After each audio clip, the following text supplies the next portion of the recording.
Boker Tov, mes amis, Boker Tov, Parashat Kitavo, très spécial la semaine qui arrive.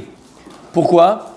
Parce qu'à partir de la semaine prochaine, Kol Am Israël, Omrim Slichot.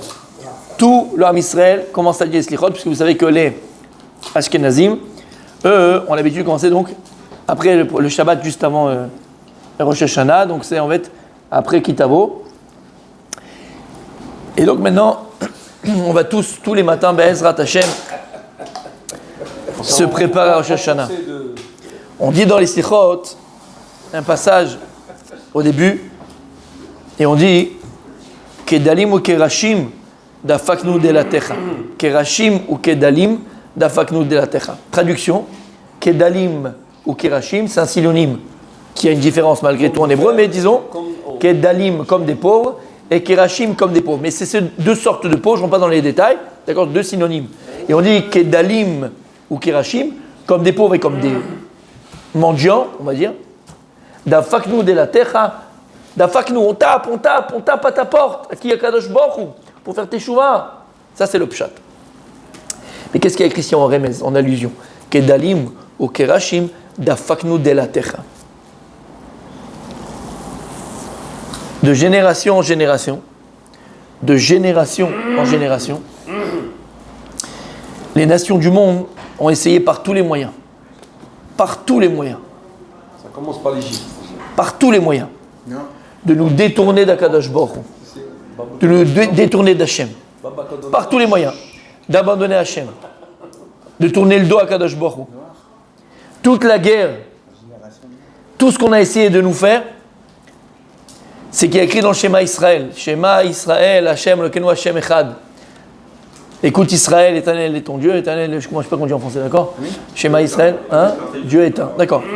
Quand tu traduis, ça fait Tralouit déjà. Mais bon, d'accord, laisse-le à Shema Israël. Vous savez que, vous avez remarqué, quand on dit Shema Israël, Shema, le Aïn, il est plus grand. Et le Dalet, Dieu Echad, qui veut dire un, il est aussi grand. Lama, parce que c'est un témoignage. Aïn, Dalet, ça fait Aed. Aed, c'est quoi? C'est une Aïdout. C'est vrai qu'il est grand. C'est écrit en grand dans les Sidourim, d'accord? Il est écrit en grand. Lama, parce qu'en réalité, quand on vient, on dit Shema Israël, Hachem, Elokeinu, Hachem, Echad. Écoute Israël, Éternel, ton Dieu, Éternel est un. Qu'est-ce qu'on dit? Echad, on est méride. Nous sommes les témoins de Dieu. Nous sommes les témoins. Alors, il s'appelle les témoins de G, machin. Non, c'est pas ça que je veux dire, d'accord? On est les témoins de l'existence d'Akadosh Baruch Hu. Et il y a des scientifiques de grand niveau qui sont passés il y a 1 an, il y a 2 ans sur tous les plateaux télé, d'accord? Tous les plateaux télé. Ça a été une vente, un best-seller énorme. Ils ont fait un livre, vous connaissez, d'accord, ce livre-là, où ils ont fait niveau scientifique pour prouver l'existence de Dieu. Ce sont des scientifiques qui l'ont fait en France. Et le dernier chapitre, pour prouver l'existence de Dieu, c'est quoi? C'est tout un chapitre sur le peuple juif. Et l'existence du peuple juif, l'histoire du peuple juif, à travers, prouve l'existence de Dieu. Ça, c'est des non-juifs qui l'ont écrit. Ils sont passés dans tous les plateaux de télé en France. Ça a fait, tu te rappelles, tu connais? Ouais, très connu, d'accord, très connu, il y a peut-être 3 ans maintenant. Les Arabes, ils ont pas. D'accord. Alors, c'est important. Lama, parce qu'on dit Shema Israël, Hachem, Elokeinu Hachem Echad.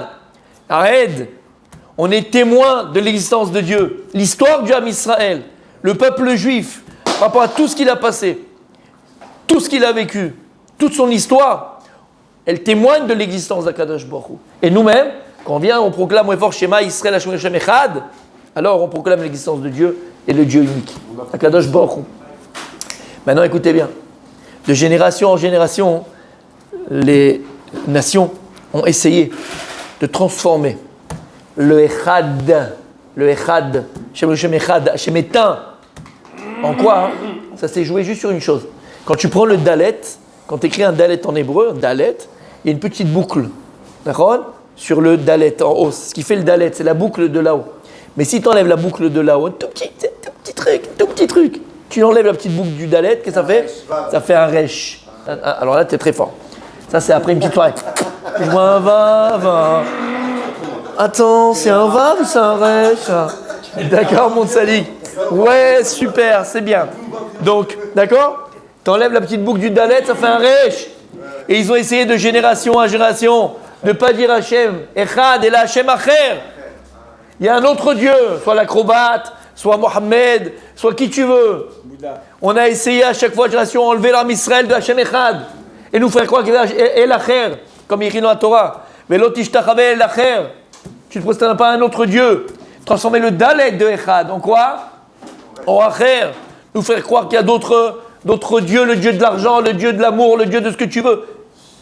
Voilà ce qu'on a essayé de faire sur le Ham Israël. Mais le Ham Israël, de génération en génération, a été capable de donner sa vie pour Akadosh Baruch Hu. Et de ne jamais, jamais tromper Akadosh Baruch Hu. Jamais tromper le Dieu d'Israël. Jamais. Et combien dans l'Am Israël ont été capables, mais sur une nefesh, de donner leur vie pour Akadosh Baruch Hu. Il y a une histoire terrible. Terrible.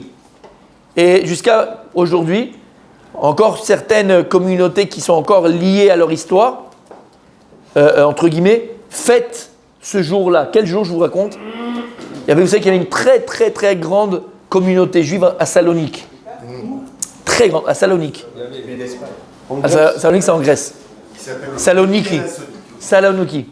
Grande communauté, il n'y a plus rien maintenant, mais très grande communauté avec des dolés Israël, des mamaches, des géants d'Israël, c'est une grande communauté. Et ceux qui descendent de cette génération-là, d'accord, il y en a encore qui le font aujourd'hui, et je vous dis, c'est quoi une coutume qu'ils ont de le fêter, entre guillemets, vous allez voir. Il y avait là-bas, c'était à l'époque, il y avait la Grèce était prise par les Ottomans, les Turcs, voilà tout ça. Et il y avait le sultan qui est tombé fou amoureux d'une jeune fille juive. Petit, mais lui, il avait 60 ans, et elle avait 15 ans, 16 ans, d'accord, mais d'une beauté exceptionnelle. Et il est tombé amoureux de cette jeune fille-là, juive.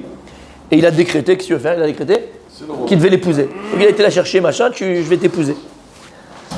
Shem Ishmor, cette fille-là, 15 ans, Yehudia, Kedosha, elle va aller elle se marie avec un non-juif, avec un incirconcis, souillé, ne savait pas quoi faire. Sa vie, elle s'arrête, tout est terminé, tout est fini. Elle avait d'autres projets dans la vie. Bon, construire une maison de Torah, de Gdusha, de Tahara, pour des enfants Tamidei Chachamim.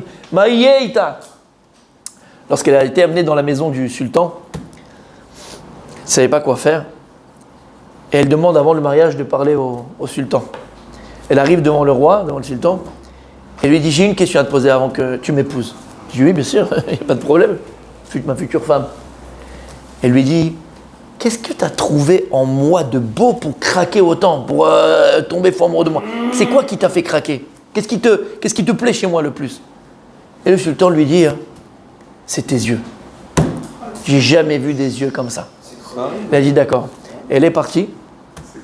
Écoutez bien, c'est une vraie histoire. C'est comme ça, c'est connu dans ces communautés-là, d'accord? Je vous dis, faites ce jour-là pour montrer la mission nefesh. Elle est partie dans une pièce. Elle n'a pas crevé ses yeux. Elle a enlevé ses yeux de son Shemishmor Shemeda. Elle a enlevé ses yeux. Imagine la souffrance et le truc. Elle arrive ensemble. Et elle les a pris dans les mains. Et elle lui a dit: voilà, tu voulais mes yeux, je te les offre. Bon, bien sûr qu'il ne l'a pas épousée et qu'elle est sortie. C'est une histoire horrible, mais qui est vraie.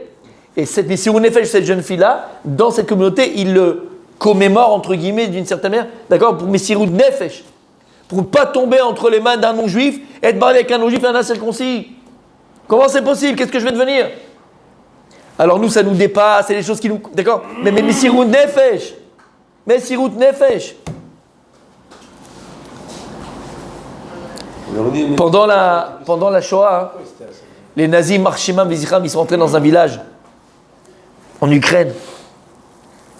Et bien sûr, ils faisaient quoi? Ils prenaient tous les juifs du village, ils les mettaient dans une grange ou dans la synagogue, avec l'intention après de les brûler. Et dans cette ville-là, il y avait un juif renégat, délateur, rachat, mauvais, prenez tous les adjectifs négatifs que vous pouvez savoir, d'accord? Et tout le monde, il a fait du mal à tout le monde là-bas. C'était, d'accord?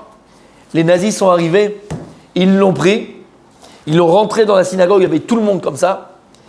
Ils l'ont dit: maintenant tu vas aller maintenant, là, dans l'arche, tu vas sortir votre livre saint là, tu vas le jeter par terre et tu fais tes excréments dessus. Là maintenant. Racha Gamour, Racha, il a fait les pires choses à tous ses frères, un pourri de chez pourri. Il a dit Adkan. Il a dit: ça je peux pas. Ça je peux pas. Am Israël, ça je peux pas.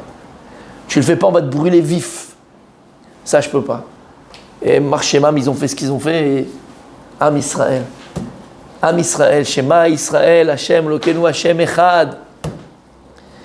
Vous avez vu les vidéos quand les soldats ils sont rentrés dans les bases militaires qui avaient été attaquées par le Hamas, ils marchaient le 7 octobre par le Hamas.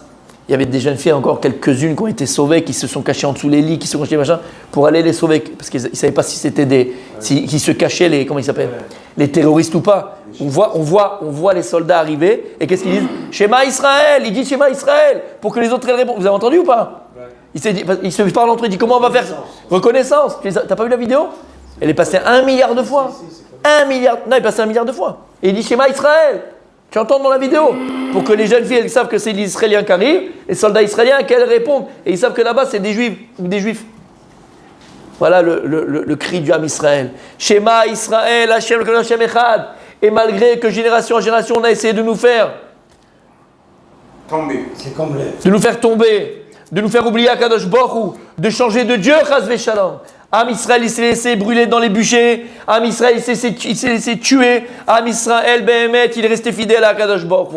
C'est comme pendant la guerre, les enfants tout bébés comme ça. Quand ils sont venus pour le chercher, c'était le Rav, exactement, dans les couvents. Dans les couvents. Ils ont dit, il n'y a pas de juifs. Ah, pas de juifs. Il a crié Shema Israël et il a fait Méon.